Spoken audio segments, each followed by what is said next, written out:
And for more analysis, I want to bring in John Hanna. He's a senior counselor at the Foundation for Defensive Democracies and also a former national security advisor to Vice President Dick Cheney. John, thank you for joining us. Thank you, Rena. As a former national security, from that perspective, I want to ask you, is this what the president needs to do right now, sending in more troops to Afghanistan instead of exiting? Yeah, I think the president came out in the right place. I think it was a difficult speech for him to give. He's obviously been very reluctant historically about the fight in Afghanistan. And he really came to this only when he got into the Oval Office and realized that the only thing worse than staying in Afghanistan is leaving Afghanistan and really handing the global jihadist threat that we now face a major victory. John, do you think there'll ever come a point when U.S. troops completely withdraw from Afghanistan? Sure, I think it's possible, but we may stay there. We've got commitments that we've endured since World War II for more than 70 years, where we've still got troops on a very sustainable basis helping secure peace and stability in key parts of the world to us. So it's entirely possible, if we can get Afghanistan on a more stable, sustainable basis, where they've got security forces that can adequately defend that country and stop it from again becoming a safe haven for terrorists who want to attack us. I think if you've got U.S. bases in the country, then providing support from behind the front lines in the fight against the Taliban, I think that could be sustainable for years to come. You talk about that fight against the Taliban. The president said he's going after ISIS and the Taliban in Afghanistan. And the presence, especially of the Taliban, has plagued this country for years. Why do you think that he might have a chance to succeed here when other administrations have really struggled? Well, I don't want to heap too much blame on the Obama administration, but it's a fact that President Obama in 2014, in a fairly artificial way, decided to end all U.S. combat operations against the Taliban, which included not only forces on the ground supporting the Afghans, but also air cover for the Afghans. And that lasted for several years that have been directly linked to a rapidly deteriorating situation on the ground.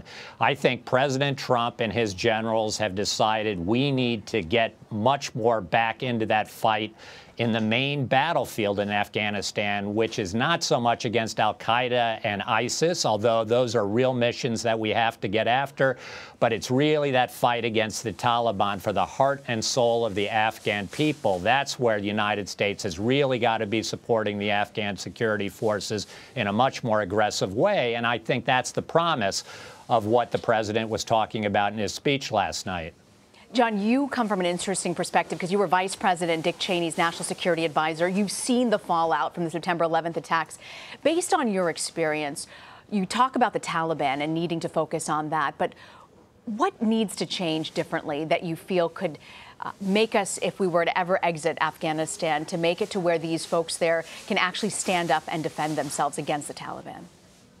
Right. If we're going to leave Afghanistan, I have thought from the beginning that the way out is through a strong, capable, professional Afghan security force, capable not of turning that country into a sterling democracy, but maintaining stability and security against our main enemies in that country, who are the terrorists and the Taliban, who are prepared to plot and plan operations against the United States.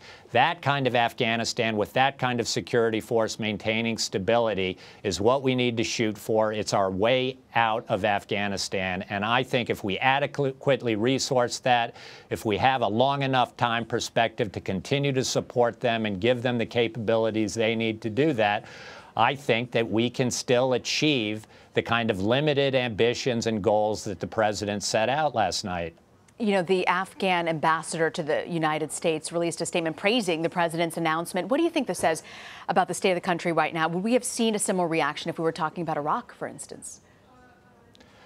Well, I think the Afghans really were looking for a signal. They've read President's tweets from 2013 and 2014 when he was a private citizen. They really were uncertain, I think, especially after President Obama's precipitous drawdown of forces.